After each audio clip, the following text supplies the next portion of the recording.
તો સૂર્યનારાયણ આકરા પાણીએ થતા દેશભરમાં ગરમીથી હાહાકાર મચ્યો છે। દિલ્હીમાં ગરમીએ 14 વર્ષનો રેકોર્ડ તોડ્યો। દિલ્હીમાં ગરમીનો પારો 47 ડિગ્રીને પાર પહોંચ્યો। દિલ્હીના નફસગઢમાં 47.4 ડિગ્રી તાપમાન નોંધાયું। તો આ તરફ હરિયાણાના સિરસામાં 47.1 ડિગ્રી તાપમાન નોંધાયું। રાજસ્થાનમાં 19 સ્થળે 45 ડિગ્રીને પાર તાપમાન। આગ્રામાં 46.9 ડિગ્રી, રાજસ્થાનના બાડમેરમાં 46.5 ડિગ્રી તાપમાન। હવામાન વિભાગે આગામી 5 દિવસ દેશભરમાં આગ ઝરતી ગરમીની આગાહી કરી છે। સાથે જ આકરી લૂ ફૂંકાવાને લઈને ચેતવણી જાહેર કરી। પશ્ચિમ રાજસ્થાનમાં લૂને લઈને રેડ એલર્ટ આપવામાં આવ્યું। હરિયાણા, પંજાબ અને પૂર્વ રાજસ્થાન સાથે જ દિલ્હીમાં ઓરેન્જ એલર્ટ, તો ઉત્તર પ્રદેશ, બિહાર અને ગુજરાતમાં લૂનું ઓરેન્જ એલર્ટ આપવામાં આવ્યું। હરિયાણામાં 18, દિલ્હીમાં 8 સ્થળે 45 ડિગ્રીને પાર તાપમાન નોંધાયું। અમરેલીના ગ્રામ્ય પંથકમાં કમોસમી વરસાદ વરસ્યો। દેવભૂમિ, દેવળિયા અને ચકરગઢ, ગોરખવાડા, બગસરા, હામપુરા અને કાગડડી સહિતના ગ્રામ્ય પંથકમાં વરસાદ વરસ્યો। જિલ્લામાં ચોથા દિવસે કમોસમી વરસાદ યથાવત। બગસરા, હામપુર અને કાગડડી સહિતના આસપાસના ગામોમાં ભારે પવન સાથે ગાજવીજ સાથે વરસાદ વરસ્યો। ગામના રોડ, રસ્તા અને ખેતરોમાં પણ વરસાદી પાણી ભરાયા। અમરેલી જિલ્લામાં ભારે પવન સાથે વરસાદ। સાવરકુંડલા અને લીલિયા તાલુકાના ગામોમાં કરા સાથે વરસાદ વરસ્યો। કમોસમી વરસાદથી ખેડૂતો પણ ચિંતાના વાદળો ઘેરાયા। સાવરકુંડલાના વાશિયાલી, મેકડા, ફાચરિયા, ફાલપર અને આકોડા ગામમાં વરસાદ વરસ્યો। લીલિયાના ઇંગોરાલા, બવાડી અને બાવડા ગામમાં વરસાદ।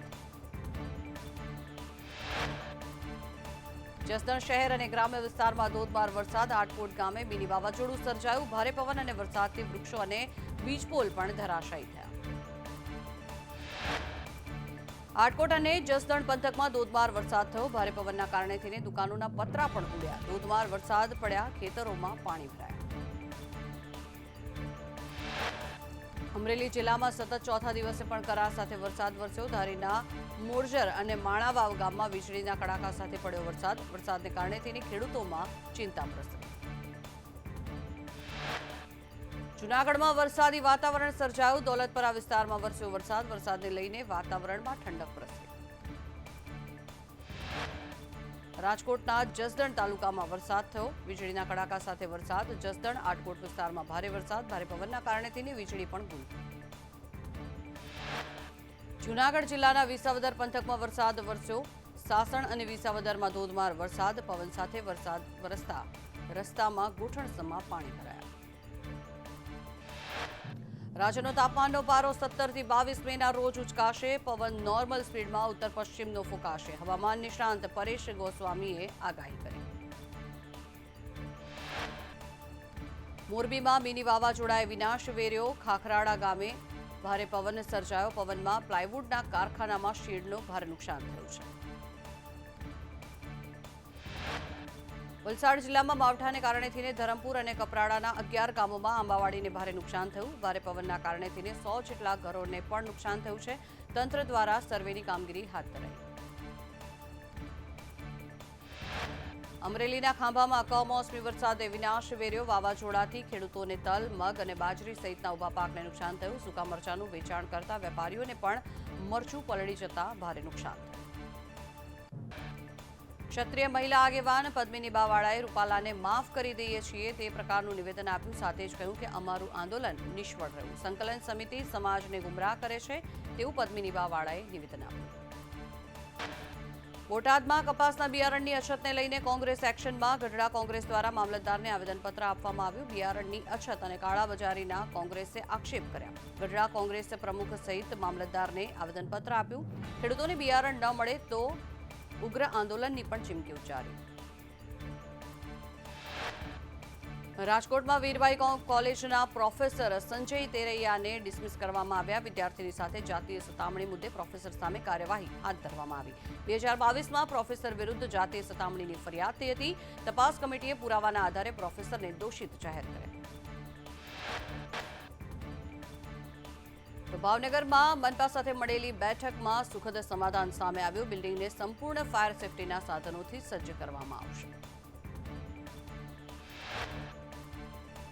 સંદેશ ન્યૂઝના ધારદાર અહેવાલ બાદ તંત્ર જાગ્યું. બોટાદમાં સંદેશ ન્યૂઝે બિયારણના કાળા બજારનો પર્દાફાશ કર્યો હતો. બોટાદના એગ્રો સેન્ટર પર ખેતીવાડી વિભાગે તપાસ હાથ ધરી. 50 જેટલા એગ્રો સેન્ટર પર ખેતીવાડી વિભાગે તપાસ કરી.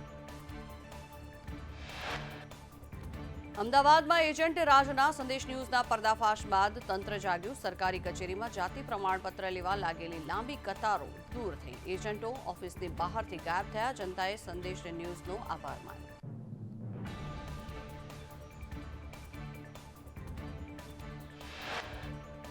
મેટ્રો ટ્રેનમાં સવારી કરવામાં અમદાવાદી સૌથી અવ્વલ. દૈનિક 1 લાખથી વધુ લોકો મેટ્રો સેવાનો લાભ લઈ રહ્યા છે. રજાના દિવસ સિવાય મુસાફરીનો આંક 1 લાખને પાર છે. 10 મેના રોજ 1.59 લાખ લોકોએ મેટ્રોમાં મુસાફરી કરી.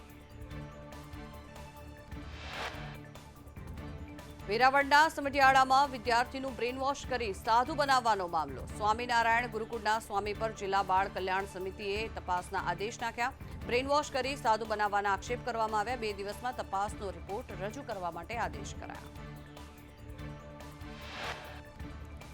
નડિયાદની મહિલા યાત્રાળુ સાથે છેતરપિંડી આચરવામાં આવી. કેદારનાથમાં હેલિકોપ્ટર બુક કરવા જતા ચૂનો લગાવવામાં આવ્યો હતો.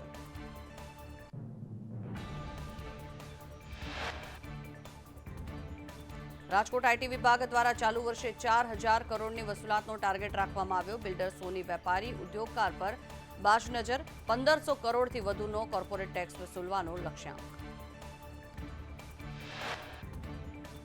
રાજકોટમાં બહુમાળી ભવનમાં આવકનો દાખલો કઢાવવા માટે લાંબી લાઈન લાગી. દરરોજ 300થી વધુ અરજદારોના દાખલા નીકળે છે. સંદેશ ન્યૂઝના અહેવાલ બાદ પાણીની વ્યવસ્થા કરવામાં આવી. નોન ક્રિમિલિયર જાતિના દાખલા માટે વિદ્યાર્થીઓની લાંબી કતાર. આરટીઓ કચેરીમાં સર્વર ડાઉન થતા લોકોને ભારે હાલાકી. કેન્દ્ર સરકારની સારથી સોફ્ટવેર અપડેટ થતા સિસ્ટમ ઠપ થઈ. આરટીઓ કચેરીમાં ટેસ્ટ આપનારને ખામીથી અનેક સમસ્યાઓ. રાજ્યભરની આરટીઓમાં ફરી સારથી સર્વર ખોટવાયું. 2 દિવસ લાયસન્સની કામગીરી બંધ કરી દેવામાં આવી. ડ્રાઇવિંગ ટેસ્ટ અને લાયસન્સના કામ માટે આવેલા લોકોને 2 કલાક સુધી રાહ જોવડાવી પરત મોકલ્યા. ગાંધીનગરના સચિવાલયમાં વેકેશન જેવો માહોલ જોવા મળ્યો. ચૂંટણી પૂર્ણ થયા બાદ આઈએએસ અધિકારીઓ પણ રજા પર. મંત્રીઓ અન્ય રાજ્યના ચૂંટણી પ્રચારમાં વ્યસ્ત. રાજ્યના મુખ્ય સચિવ રાજકુમાર રજા પર હોવાથી સુનયના તોમર પાસે સીએસનો ચાર્જ. વડોદરામાં સમા જીઈબીમાં સ્માર્ટ મીટર લગાવતા સ્થાનિકોએ વિરોધ નોંધાવ્યો. સ્માર્ટ મીટર લાગ્યા બાદ વધુ બિલ આવ્યાની ફરિયાદ. લોકોએ જૂના મીટર પાછા આપો, ગુજરાતને લૂંટવાનું બંધ કરોની માંગ કરી. બોર્ડની પરીક્ષામાં ગેરરીતિના કેસમાં સુનાવણી પૂર્ણ થવામાં આવી. ત્યારે કોપી કેસ અને સીસીટીવીના આધારે ગેરરીતિ ઝડપાઈ હતી. ધોરણ 10માં 538માંથી 203ને દોષમુક્ત કરવામાં આવ્યા. ધોરણ 10ના 5 વિદ્યાર્થી 2 વર્ષ સુધી પરીક્ષા નહીં આપી શકે. ધોરણ 10ના 3 વિદ્યાર્થીઓનું પરિણામ રદ કરાયું. તો ખંભાળિયાના લાલપરડા ગામે વીજ ધાંધિયાથી લોકો પરેશાન થયા. પૂરતો વીજ પુરવઠો ન અપાતા ગ્રામજનોમાં ભારે રોષ ફેલાયો. વીજ પુરવઠો અવારનવાર બંધ થતા મોટી સંખ્યામાં સ્થાનિકોએ કચેરીનો ઘેરાવ કર્યો અને પૂરતો વીજ પુરવઠો આપવા માંગ કરી. અમરેલીના બગસરામાં સફાઈ કર્મચારીઓનો હોબાળો. 5 મહિનાથી પગાર ન મળતા નગરપાલિકાનો ઘેરાવ કર્યો. સફાઈ કર્મીઓએ સૂત્રોચ્ચાર સાથે રોષ વ્યક્ત કર્યો.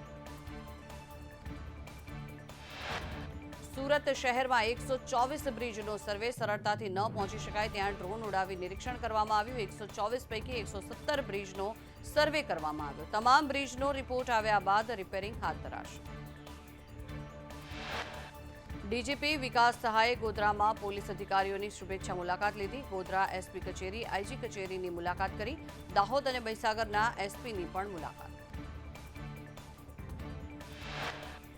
અમદાવાદ એરપોર્ટ નવા પાર્કિંગ સ્ટેન્ડ સાથે અપગ્રેડ કરવામાં આવ્યું. એસવીપીઆઈ ટર્મિનલ 2 પર 5 નવા પાર્કિંગ સ્ટેન્ડ બનાવવામાં આવ્યા. સરદાર વલ્લભભાઈ પટેલ ઇન્ટરનેશનલ એરપોર્ટ પર હવે પાર્કિંગ સ્ટેન્ડની સંખ્યા 18 થઈ. આગામી દિવસોમાં એરોબ્રિજની સંખ્યામાં પણ વધારો કરાશે.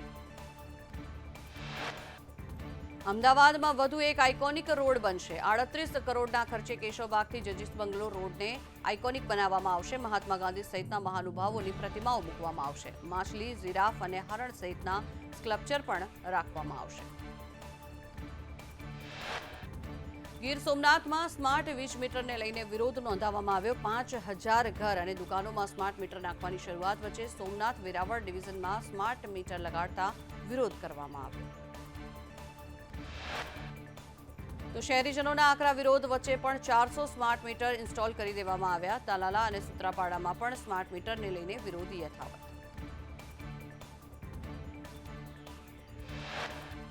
બિલીમોરામાં માલગાડી નીચે આવી જતા 2 લોકોના મોત થયા કોરિડોર પાર કરતી વખતે યુવક અને યુવતીના થયા મોત ફૂટ ઓવરબ્રિજ ન હોવાના કારણે થઈને લોકો જીવના જોખમે ટ્રેક પસાર કરે છે કચ્છના માધાપરમાં લાઇનના ખોદકામ દરમિયાન અકસ્માત સર્જાયો કામગીરી દરમિયાન હિટાચી મશીન ખાડામાં ખાબક્યું તુલસી હોટલની પાસે ગટર લાઇનનું કામ ચાલી રહ્યું હતું સદનસીબે ઘટનામાં કોઈ જાનહાનિ નહીં ગાંધીનગર શાહપુર બ્રિજ પર કાર અને ડમ્પર વચ્ચે અકસ્માત સર્જાયો અકસ્માતમાં ડમ્પર બ્રિજ પરથી નદીમાં ખાબક્યું સદનસીબે કોઈ જાનહાનિ નહીં